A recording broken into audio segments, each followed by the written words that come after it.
na natin alam magkano yung binigay at magkano yung tinago. Pinagbawal ko po yun. Ngayon, ang pondong dumadaan po sa amin, wala na. Pag humingi kayo ng tulong sa office namin, ang nagre-release ng pondo ngayon, social welfare. Bakit social welfare? Kasi, pag dumaan sa politiko, minsan, mayroon pang bawawas. Ngayon, pag yung taong nangangailangan ng tulong, dediretso ang pera ng taong bayan sa inyo, walang kulang, wala nang bawas. Kaya ulit-ulitin ko, kailangan po namin ng tulong at suporta ninyo. Kaliwag pinagbuhatan, sino ang mayor nyo? Ang mahusay na mayor! Magandang gabi, mga pinagbuhatan! Yung mga nasa likod, gising pa ba kayo dyan? Yung mga nasa gilid, mataas pa ba energy natin? Yung nandito sa likod, ay, sa puboy pa na yan. Ayos lang po tayo. Mga bata! Tahimik ba kayo? Yung mga nakaupo, ayos lang po kayo. Yung mga nasa VIP seats, masarap naman ang pwesto ninyo. Grabe. Maraming salamat po sa inyo. Salamat sa inyong mainit na pagtanggap sa giting ng Pasig, sa lahat ng taga-Kaliwag. Alam ko yung iba, taga-ibang punta lang po dito ngayon. Pero maraming salamat po sa inyo. Talagang napakainit ng pagtanggap sa giting ng Pasig. At tunay nga namang ang layo na ng narating natin mula 2019. Noong 2019, hindi po ganito, ano? Medyo pag dumarating kami ni Congressman Roman, medyo kinakabahan ng marami sa inyo ng mga panahon na yun. Aminin ninyo. Diba? Aminin ninyo, medyo kinakabahan kayo. Lalo na yung mga opisyalis ng mga samahan. Madalas po, lalapit. Kasi alam nyo, ang Pasigueño, mababait naman eh. Diba? Ang Pasigueño, sabi nga ni Congressman kanina, magaganda ang ugali ng mga Pasigueño.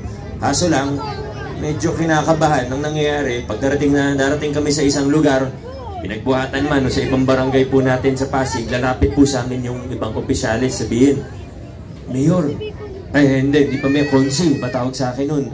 Kong, pasensya na, di namin kayo masamahan. Ay, okay lang, pero bakit po? Kasi pag nakitang may picture tayo, baka mabawasan yung bayong namin sa Pasko. Delikado. Alam niyo po, totoo yan. Tumatawa kayo kasi alam niyo totoo yan. Nangyayari talaga yan. Pero ngayon, fast forward tayo, 6 years later, 2025 na po ngayon. Tinalikuran na po natin yung palakasan system, yung takutan system. Hindi na po kayo tinatakot ng inyong pamahalaan. Wala tayong pinag-uusap pag sa serbisyo, sa delivery ng serbisyo ng pamahalaan. Wala na tayong pinag-uusapan na politika. Hindi tinatanong kung kanino ka ba? O kung ano, basta kung ano yung ginagawa ng pamahalaan, ginagawa na lang po natin. Alam niyo yung paborito kong simbolo nito ay wala na pong iba kundi ang ating pamaskong handog.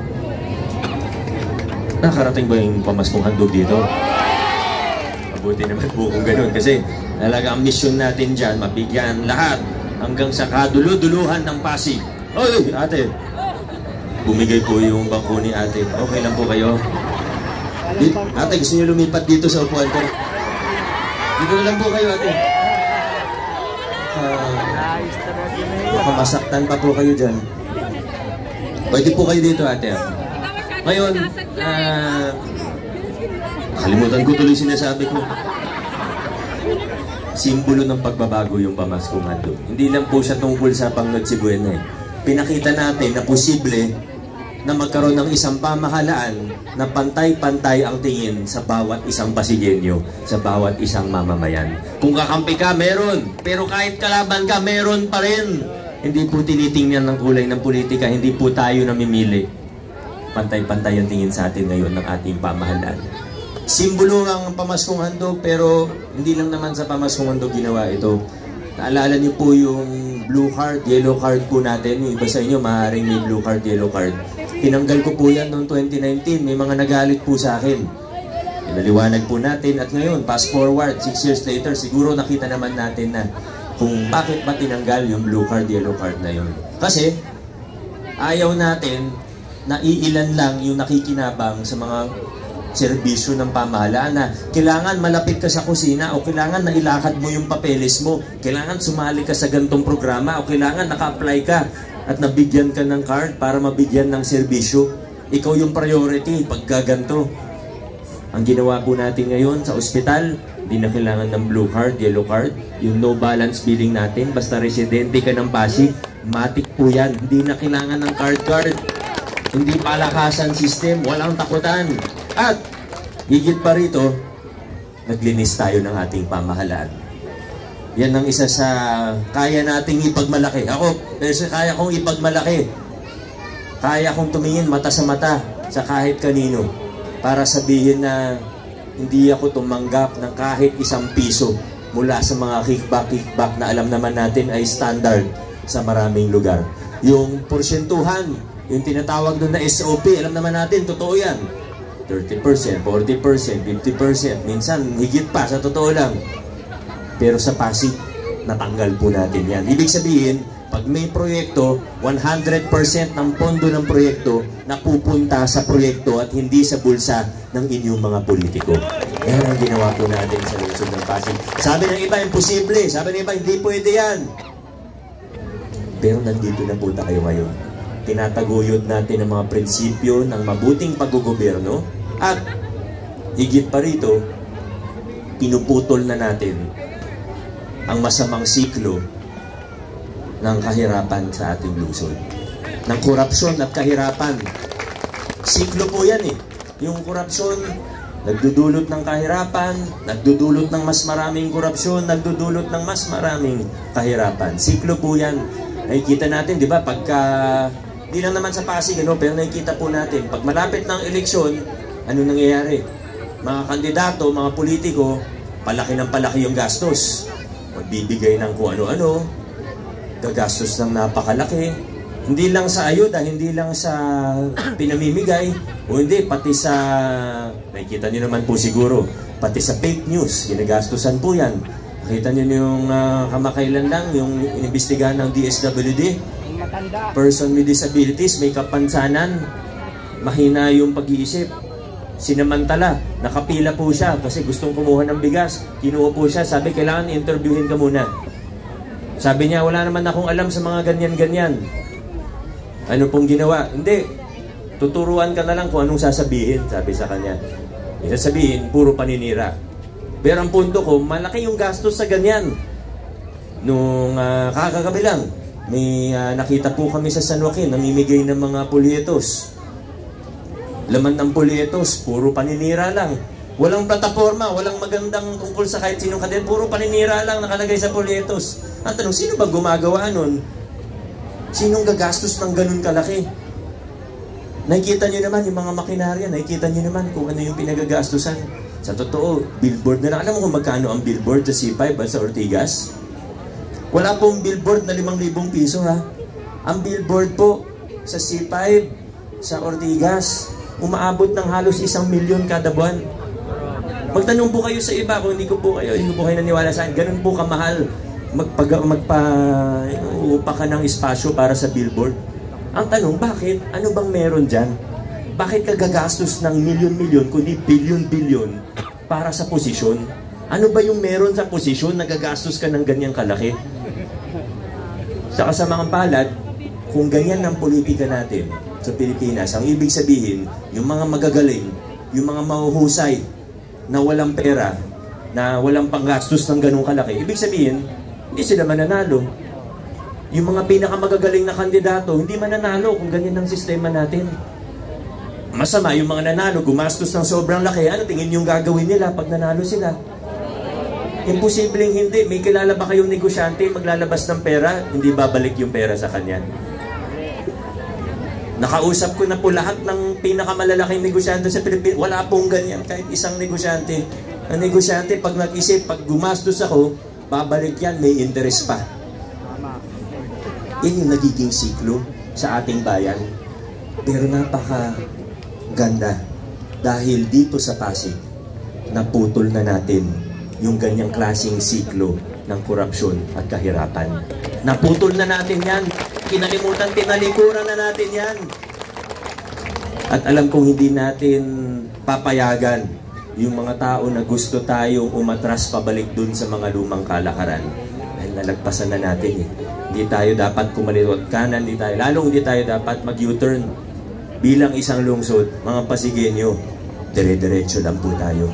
Kaya dire-diretso lang po tayo. Taguyod na natin yung mga prinsipyo ng mabuting paggugobyerno. Higit sa lahat, ito po ay para sa mga kabataan natin. At ang maganda po ngayon, abutan din tayo ng pandemya, lahat nangyari na. Pero ang maganda po ngayon, sinubukan tayo sabotahin ng iba, lahat nangyari. Sinubukan tayong harangan ng iba, okay lang. Pero fast forward 6 years later, ito na po tayo ngayon. Nagbubunga na yung mga pinaghirapan, mga pinaglaban natin na pagbabago at reforma. Hindi na siya nananatiling sa salita o sa papel lamang. Hindi, ito na. Ano po yung sinasabi kong bunga? Yung mga nabanggit kanina ng mga programa, palawak ng palawak, mga serbisyo ng ating pamahalaan. Pero ang maganda po rito, at alam nyo, sa giting ng Pasig, hindi namin ipapangako ang langit at lupa sa inyo. Alam nyo naman, pag malapit na eleksyon, puhunan, laway lamang. Madaling mangako. Pangako natin ang langit at lupa sa mga Pasigueño. Giting ng Pasig, bawal po namin gawin yun. Bilin ko po yan sa mga kasama, lalo na sa mga konser natin. Tayo mangako ng mangako. Basta kung anong pwedeng gawin, kung anong kayang gawin, kahit wala nang maraming sabi-sabi pa, gawin na lang natin. Ganyan po tayo sa giting ng Pasig. At ito na nga po, yung mga pagbabago at reforma nagbubunga na. Yung mga pinaglaban natin na pagbabago nagbubunga na. Ito na po. Yung nabanggit kanina na scholarship natin mula 11,000 ngayon nasa 25,000 na ang scholar natin. May Pag-asa scholarship program pa, may iba ang tulong pa sa ating mga mag-aaral. Local senior pension natin, bago pa lang yung programa, wala pang 3 taon ng local senior pension, pero nag-i-expand na tayo ng local senior pension para makasama yung may maliliit na SS. Yung hospital natin, PCGH, may upgrade, yung PCCH mula Children's Hospital, kasalukuyan, naka-under renovation na po siya, upgrade para maging pang-adult o pang-matanda na rin po siya. Mula 60 bed capacity, ngayon po 120 bed capacity na ang Children's Hospital para madeklag din yung kapila. Marami pa po tayong pwedeng pag-usapan. Marami pa tayong kwento. Alam ko yung iba, alam nyo na naman po. Yung iba, o halos lahat siguro, alam nyo na, nababalitaan nyo naman po kung hindi kayo mismo ay beneficiaryo or natutulungan ng ating mga programa. Ang punto ko lang po, ito na po, habang gumaganda ang kalagayan, habang umaayos ang posisyon ng ating pamahalaan at ng ating lungsod, tayo rin pong mga mamamayan ang makikinabang rito. Paganda lang po ng paganda ang takbo ng ating pamahalaan. At alam niyo po kung ano isa sa naging susi po para lalong gumanda, para lalong lumawak yung mga serbisyo, para lalong gumanda ang mga tulong ng ating pamahalaan sa atin. Noong 2022, binigyan nyo kami ni Congressman Roman ng mga kasama sa konseho na medyo matitibay. Kasi, isipin nyo, nakasakay tayo sa isang sasakyan. Yung driver gustong dumiretso. Yung katabi niya, yung pasahero sa likod, inaagaw yung manibela, gustong kumaliwat kanan. Disgrasya po yun. Kailangan ng inyong mayor, vice mayor, congressman, city council, kailangan pare-pareho ng prinsipyo, pare-pareho ng paniniwala, paninindigan. Iisang direksyon tayo dapat bilang isang lungsod. Mula 2022, kasama ang mayorya ng ating city council, ito na po, paganda na ng paganda. Congressman, kailangan ko ba bang tanungin? Basahin niyo po yung polyetos niya. Alam niyo, pag nalulungkot po ako, binabasa ko yung polyetos ni Kong Roman. Sumasaya ako ulit. Alam niyo kung bakit? Nakaka-proud. Taga-Pasig yung gumagawa ng mga batas na yan, Congressman Roman Romulo po. At yun nga po, noong 2022, binigyan niyo kami ng mas matitibay pang mga kasama. Kaisa natin sa ating direksyon para hindi na tayo kumaliwat kanan, para di na tayo maligaw. Vice Mayor natin ngayon, matibay, matino, maayos, masipag, ginawa niyang professional ang ating City Council. Ito po si Vice Mayor Dodot Jaworski. Yung kasama natin ngayon na 3 konsehal, nanalo po sila ng 2022. Hindi sila nagpaluklok lang, nagtrabaho po sila kagad. Yung sa solo parents, yung 1,000 na tayo isa sa una na nagbigay niyan sa mga solo parents, ang tumulong talaga sa atin dyan. Siyempre, buong City Council, pero sa pangunan ni Councilor Angelo De Leon.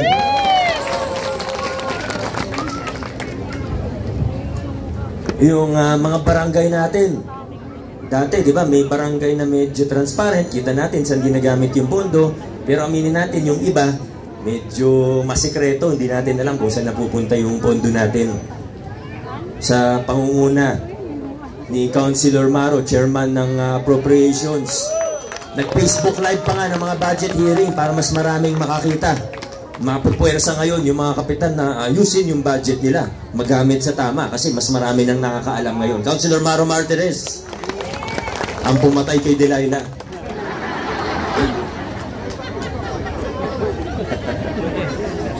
Yung sa kuryente, ay maraming may mga iba pong nakatira malapit dito na nakinabang po sa ordinansa na ito. Kasi dati ang hirap po kumuha ng Meralco, ang daming requirement, lalo na sa pagmamayari ng lupa. Yung may mga ibang tanong po yung sa ibang HOA natin na malapit dito. Basta, alam niyo na po yun, inaayos po natin yan ng Land Management Office. Pero ito pong ordinansa sa pakuryente, sinimplehan. Kaya, ang gusto lang naman natin, wala nang mag-jumper. Wala nang mag-submitter. Kasi jumper, submitter, delikado prone sa sunog. Ayaw natin yun. Iniiwasan natin yun. Sa tulong ng ordinansa na na-file nito, na ating sanggunian na naipasa ng ating City Council nung nakaraang taon, mahigit 700 o halos 1,000 na ang kabahayan na nakabitan ng legal at ligtas na Meralco. Sa tulong ng bumbilya ng konseho, Councilor Buboy Agustin. Ang galing. Ang galing nga Alam nyo, si Consi Buboy, pag tumatayo, nag-on yung bumbilya. Off muna natin. Off. Naka-off. On. On. Yan. On. Ayun. Okay. At syempre ngayon may mga bago tayong kasama. May 3 tayong bagong kasama sa Distrito 2. Pero para sa kaalaman po ng bawat isang taga-District 2 at ng bawat isang Pasigenyo, pag may nag-a-apply po sa atin para maging miyembro ng Giting ng Pasig, hindi tinitingnan kung sinong kaibigan, magkakilala na ba tayo. Hindi po tinitingnan yan. Sa totoo, may mga ibang nag-apply na mas close ako sa kanila. Mas close ako dun sa mga iba. Mas naging kaibigan ko yung mga ibang nag-apply. Pero ang una ko kasi tinatanong sa kanila, ano bang dahilan kung ba't nyo gustong tumakbo bilang konsehal? Anong tingin nyo meron sa council? Kasi kung ang dahilan kung bakit kayo tumatakbo para pakapalin ang inyong wallet at palakihin ang inyong bank account, hindi kayo bagay sa Giting ng Pasig. Wala kayong mapapala sa Giting ng Pasig. Pero kung meron kayong mission na totoong maglingkod, at hindi lang po para maglingkod, kasi madali lang naman po sabihin yan May mga ibang kandidato, pag tinanong mo, magsasabi lang ng generic answer, sasabihin lang, ay kasi public service. Pero ano bang ibig sabihin nun? Kung kaprinsipyo natin, kung naniniwala sa direksyon natin bilang isang lungsod tungo sa mabuting paggugobyerno at pagiging mas maayos ng ating pamahalaan, pwedeng-pwede kayo sa Giting ng Pasig. Kaya papakilala ko po ulit sa inyo ang 3 nating bagong kasama. Naging kagawad ng Barangay May Bunga. Maganda yung programa laban sa malnutrisyon. Ito po si Councilor Boy Abunda. Raimundo. Sorry Tito Boy. Siyempre, kasama din natin. Sino po? Senior. Clue, senior po siya. Sino? Anong Warren Tosino? Sino po? Warren Incinso naman. Warren Inocencio. Sana all. Ay, nako.